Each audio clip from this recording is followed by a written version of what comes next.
केंद्रीय कोशिका का जो केंद्रक है उसमें बार बार विभाजन हो रहे हैं, परंतु भित्ति का निर्माण नहीं हो रहा है। ये जो इसमें आप देख सकते हैं। और जो केंद्रक हैं वो कहां पर व्यवस्थित हो गए? परिधि पर।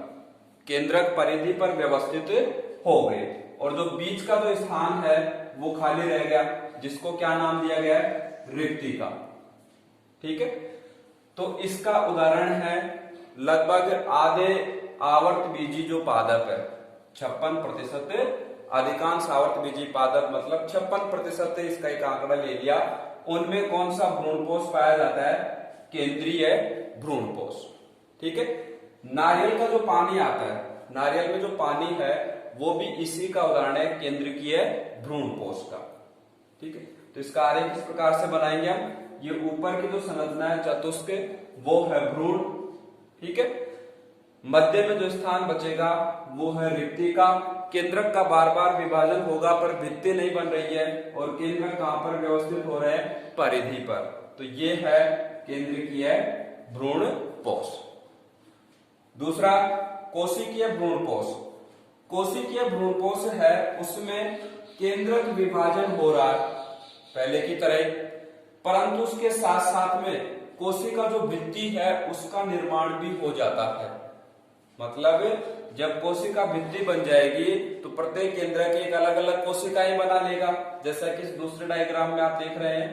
केंद्रक विभाजन भी हो रहा है और साथ साथ में कोशिका भित्ति का निर्माण भी हो रहा है। तो ये कहलाएगा कौन सा? कोशिकीय भ्रूणपोष। देखिए यहाँ पर हमने नाम दिया इसको कोशिकीय भ्रूणपोष। ये सभी कोशिकाएं हैं, इनका अलग अलग केंद्रक है और इसमें क्या बन गया? कोशिका भित्ति बन गई। यहाँ पर देखिए क्या थे? मुक्त केंद्रक थे, यहाँ पर भित्ति का निर्माण नहीं हुआ था। ये दोनों में इनमें अंतर है। फिर बात करें हम उदाहरण की। केंद्रीय भ्रूणपोष के अधिकांश आवर्तबीजी, इसके आवर्तबीजी का एक वर्ग है गेमोपेटली वर्ग। आवर्तबीजी जो पादप है उनका एक समूह वर्ग है गेमोपेटली। तो उस वर्ग के जो पादप है उनमें कोशिकीय भ्रूणपोष पाया जाता है। ठीक है, भ्रूणपोष का अंतिम और तीसरा प्रकार हैलोबियल। हैलोबियल का अर्थ है दोनों का मिला जुला रूप, मतलब उसमें ये कंडीशन भी रहेगी केंद्रीय भ्रूणपोष वाली भी, और दूसरा जो कोशिकीय भ्रूणपोष था वो दोनों एक साथ रहेंगे, तो उसको क्या बोलेंगे? हैलोबियल। मतलब दोनों के गुण उपस्थित हों। केंद्रक विभाजन शुरुआत कहां से होगी, कैसे बनेगा, ये उसकी परिभाषा कैसे, इसको हम व्याख्या करेंगे। केंद्रक का विभाजन हुआ, ठीक है, तो केंद्रक के विभाजन के बाद में उसमें अनुप्रस्थ भित्ति बन गई।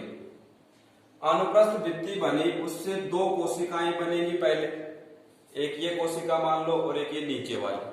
ठीक है, ये बाद में विभाजित हुआ है, ये पूरी एक कोशिका और ये नीचे वाली एक कोशिका। अनुप्रस्थ भित्ति बनी, केंद्र का विभाजन हुआ, दो कोशिकाएं बन गई। अब दो कोशिकाएं कौन कौन सी हैं? एक तो बीजांड द्वार की ओर कोशिका है, बीजांड द्वार की ओर कोशिका है। वो कैसी कोशिका है? बड़ी कोशिका है, और उसमें जो केंद्रक का विभाजन है उसके साथ साथ में कोशिका जो भित्ति है वो भी बन रही है।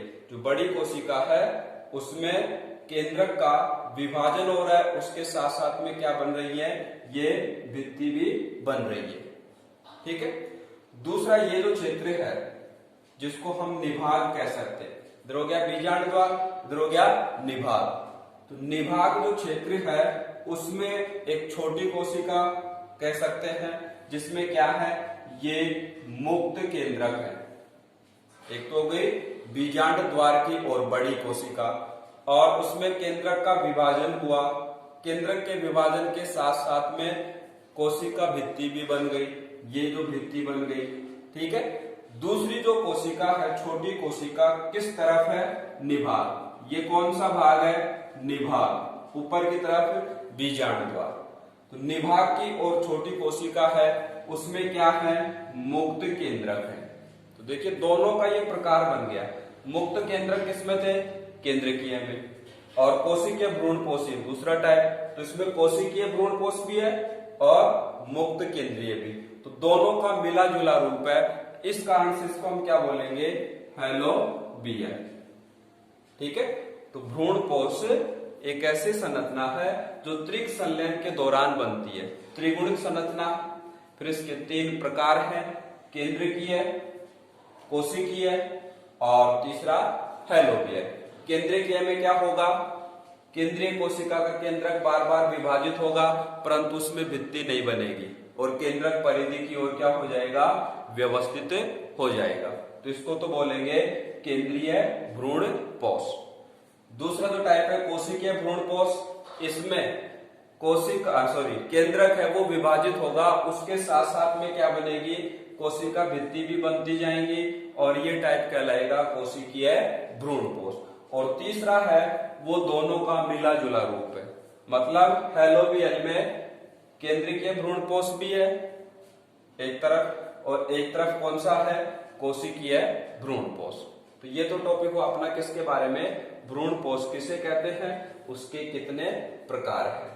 हैलोबियल का जो उदाहरण है, एक बीजपत्री जो पादप है, पादपों के 2 प्रकार है, द्विबीजपत्री, एक बीजपत्री। जिनके बीज में मात्र एक बीजपत्र हो तो वो कहलाते हैं एक बीजपत्री, और जिनके बीज में 2 बीजपत्र हो तो वो कहलाते हैं द्विबीजपत्री।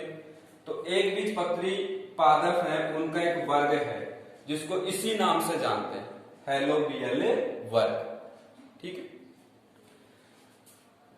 फिर बात आती है कि जो भ्रूणपोष बना उसका क्या कार्य, क्या उपयोग है।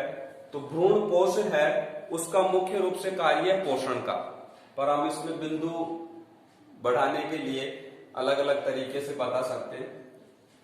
भ्रूणपोष में क्या उपस्थित है, कार्बोहाइड्रेट, प्रोटीन और वसा युक्त भोज्य पदार्थ उपस्थित है, मतलब भोज्य के रूप में इसमें कुछ कोशिकाओं में संग्रह है। तो वो संग्रह क्या काम आएगा, जब बीज का अंकुरण होगा उस समय अंकुरण में क्या बनता है, भ्रूण बनता है। तो भ्रूण का जो पोषण है वो इससे होता है, भ्रूणपोष की सहायता से। तीसरा जो कार्य इसका, कोशिकीय भ्रूणपोष में उपस्थित चूसकांग। 3 जो टाइप पढ़े हमने, केंद्रकीय, कोशिकीय और हैलोबियल।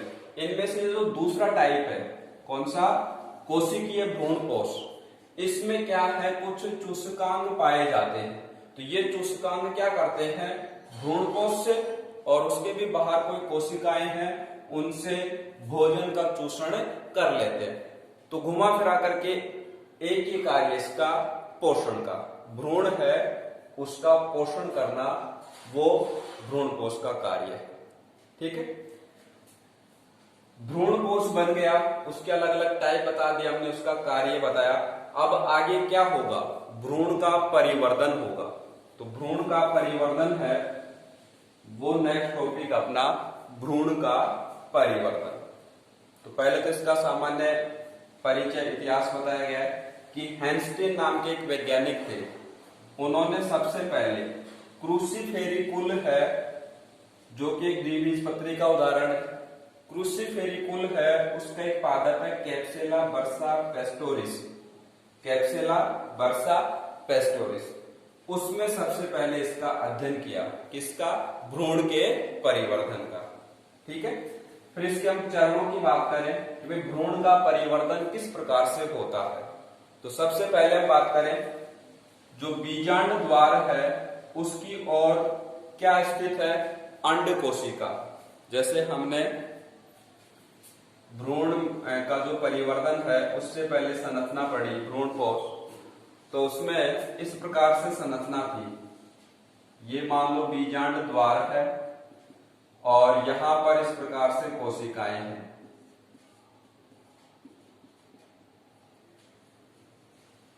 ये संरचना थी।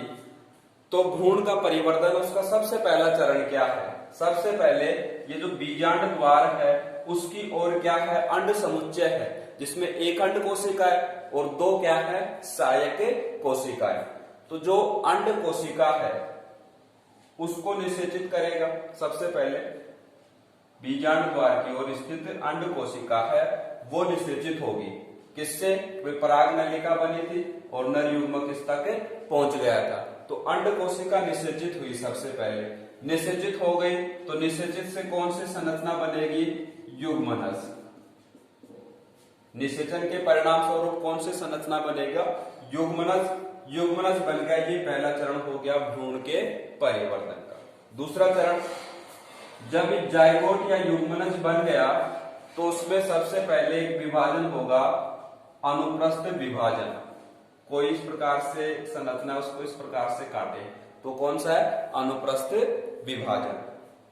तो युग्मनज में सबसे पहले अनुप्रस्थ विभाजन होगा, जिससे क्या बनेगी? दो कोशिकाएं बनेगी, और दो कोशिकाएं जो बनेगी उनको अलग अलग नाम दिया गया, उनके किस ओर पाई जाती है उसके आधार पर। जैसे बीजांड द्वार है, उसकी ओर जो स्थित कोशिका है उसको तो नाम दिया आधारी कोशिका, और निभाग जो क्षेत्र है उसकी ओर जो स्थित कोशिका है उसको नाम दिया गया अग्रस्थ कोशिका। तो ये दोनों जो चरण है उनको इस छोटे से आरेख के द्वारा हम दर्शा सकते हैं। कैसे? कि भाई जो भ्रूण कोश है उससे क्या होगा? भ्रूण का परिवर्तन। तो सबसे पहले हमने क्या बनाया? भ्रूण कोश। भ्रूण कोश है, उसमें निषेचन की घटना हो गई, ये द्विगुणित युग्मनज बन गया। अब इसमें क्या होगा? एक अनुप्रस्थ विभाजन। अनुप्रस्थ का अर्थ अभी बता हमने, कोई इस प्रकार से संरचना है उसको इस प्रकार से बांटे, अनुप्रस्थ। तो ये इस प्रकार से यहाँ अनुप्रस्थ विभाजित हो गई।